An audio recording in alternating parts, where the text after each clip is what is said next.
What's up, Ramblers? It's your favorite CEO, Angelo. Before we start, today's episode is sponsored by OffSource. Actually, the entire podcast is sponsored by OffSource as part of our resource initiative to bring founders and entrepreneurs like you as much support as possible. What is OffSource? Glad you asked. OffSource is a service tech startup based right here in Connecticut, and they are changing the game. Instead of matching founders with a singular virtual assistant, they provide founders with an entire team of virtual assistants that are in-house and cover a wide range of services like admin, bookkeeping, social media management, graphic and web design, and so much more. And the best part is it's fast, flexible, affordable, and all done from your computer, phone, or tablet. Get your team of virtual assistants today by visiting offsource.tech and clicking the Get Started button. See you soon.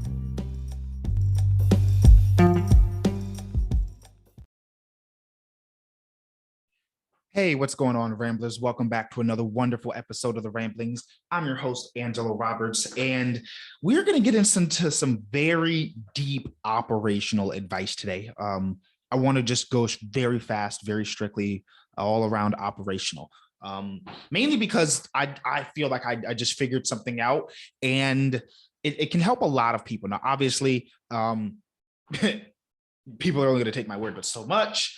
I'm 24. So there's like, what operational advice am I going to learn from a 24-year-old? However, business is business. And if you're struggling, I feel like this can help you. Now, I'm going to get very specific with this particular use case because I want to start doing a couple of different things with the podcast, trying out different formats, trying out a bunch of different things.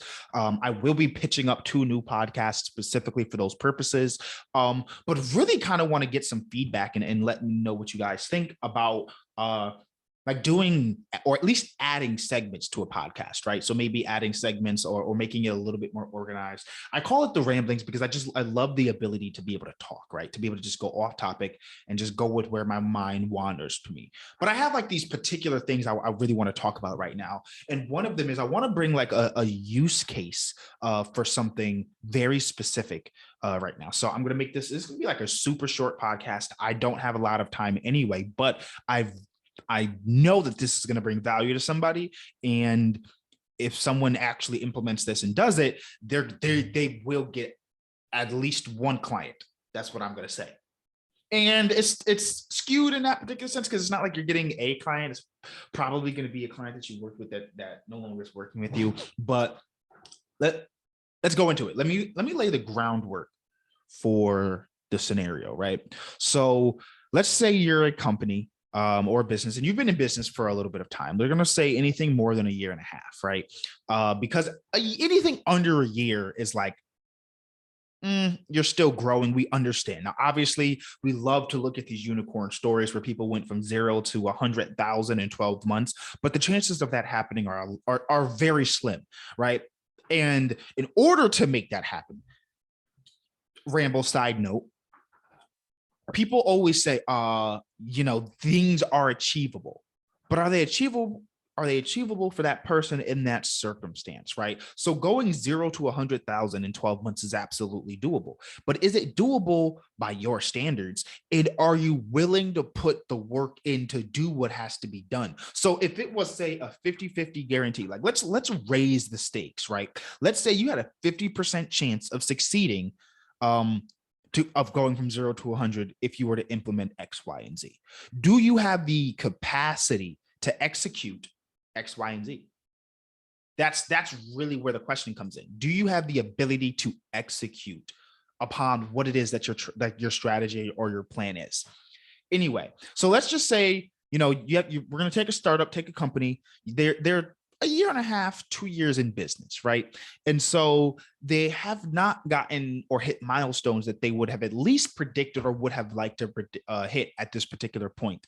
And so now they're probably facing high churn or low engagement. And so the company is now squandering around like, what are we going to do, right? We have to be able to continue to grow. And right now we're barely in the black. We're not even really in the black.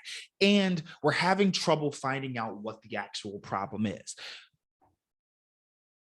In that situation, chances are your problem One is prioritization, especially when you don't understand, like when you have a clear cash flow model. And when I say a clear cash flow model, it means that you buy something, you sell it, and it's done. Right. It's a almost predictable revenue model. And those are what I call either on transaction or prepaid. And so let me give you the example of both, right? So on transaction is going to be your typical like retail store. If you're a DTC brand, like if you have if you run like a Shopify account, if you do drop shipping, any of those kinds of things are on transaction. So you go to make the sale, the person pays at that time of the transaction. They get their goods at the exact same time. It's almost like an equivalent exchange. In the pre-sale or in the prepaid, they're paying for something prior to actually receiving the service or good.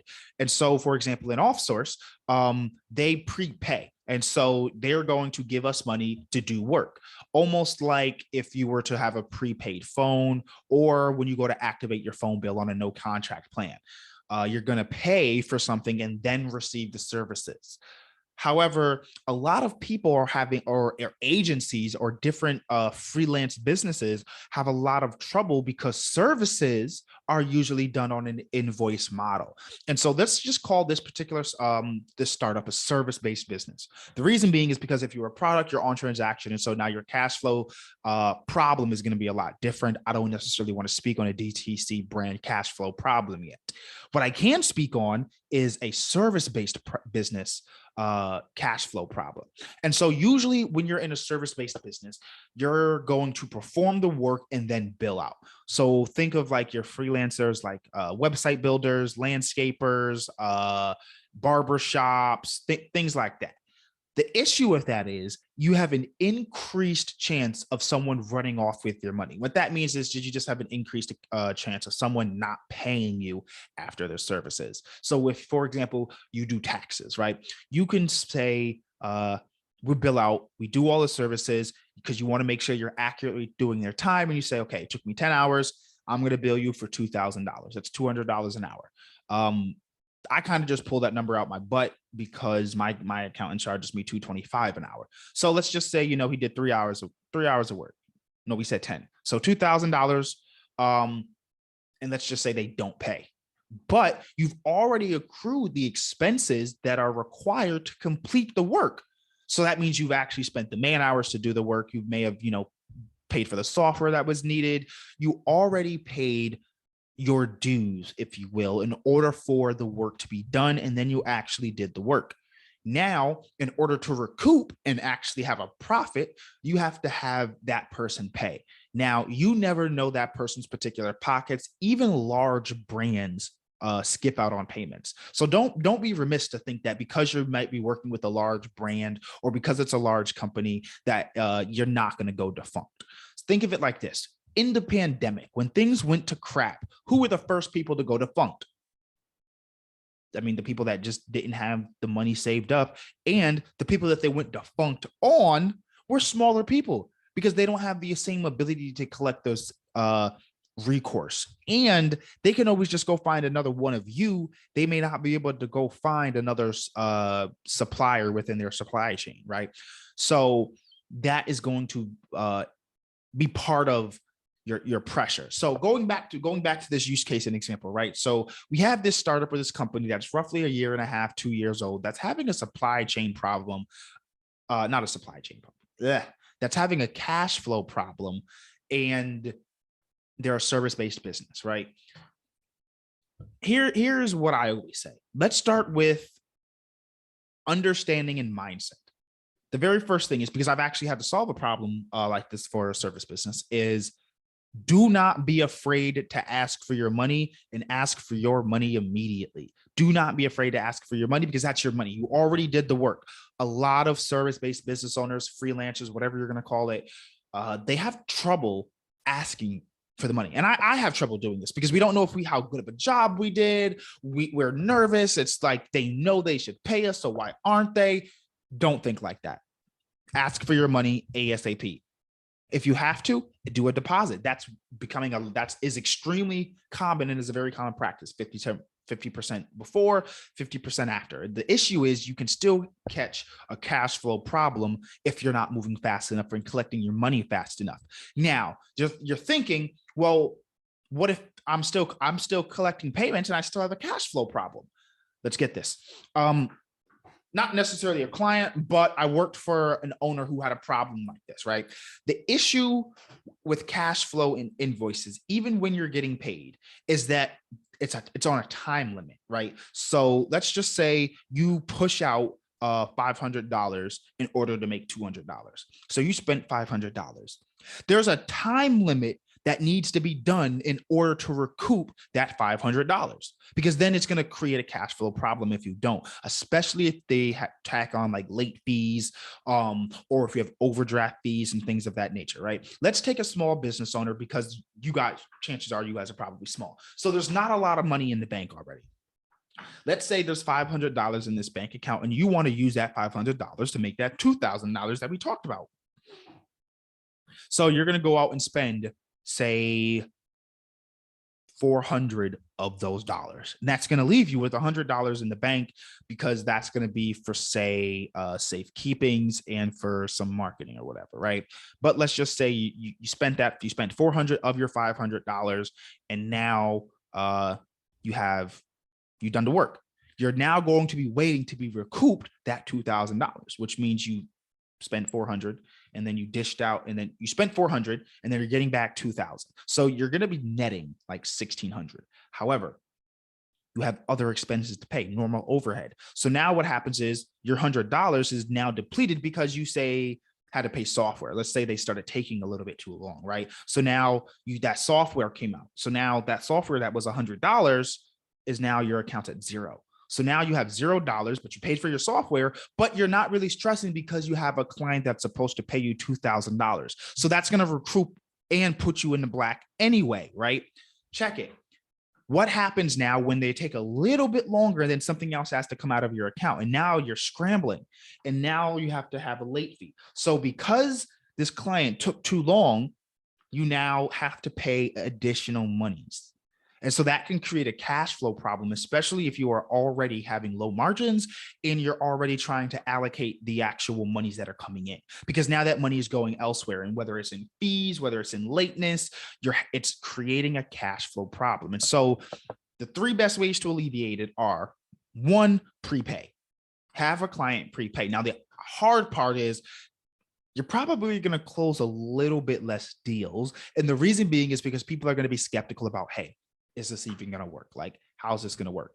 The next thing is automate the actual process, right? So something I thought of is, hey, I used to work at a oil company, and I was working in the billing department, and what they would do before they would actually go to drop off oil. And mind you, the oil is technically a product, but the way they're doing it is they're delivering it and then they're getting paid, the way that the service worked, right? So it is oil delivery service where they're delivering their product. So it's like a 2-in-1 kind of thing. They're not just oil, right?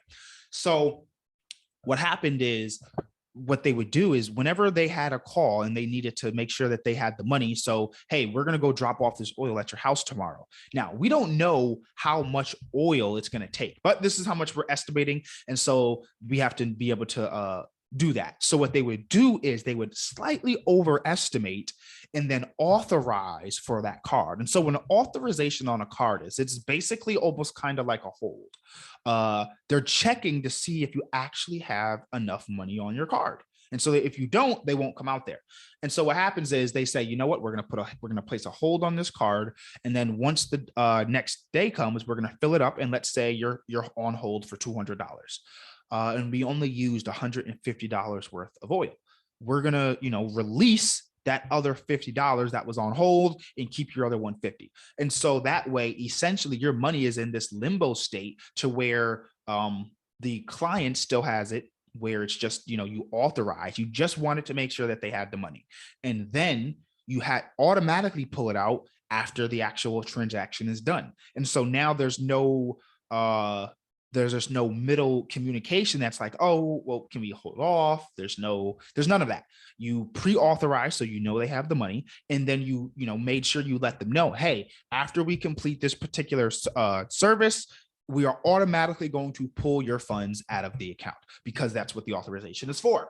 Those are two ways that you can completely avoid having to go through the accounts receivable collection process and things of that nature.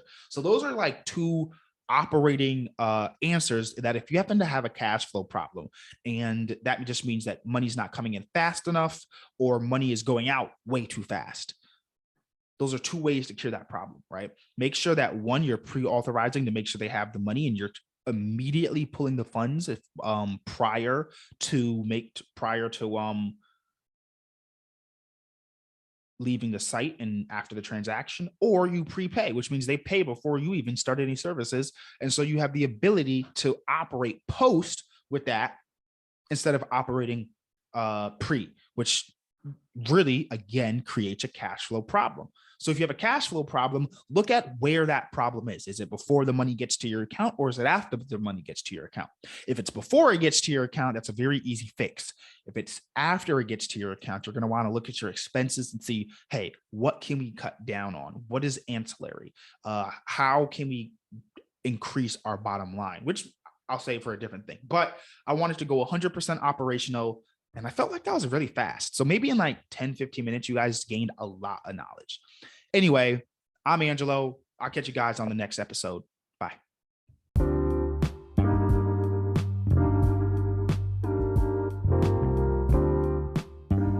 Okay, Ramblers, that's it. Podcast over. I hope you enjoyed this episode. Don't forget to like and subscribe to the podcast. And do me a favor, share this with someone who can also benefit from hearing today's episode. If you want to follow me, you can follow me on all platforms at Angelo Roberts Jr. All right, until next time.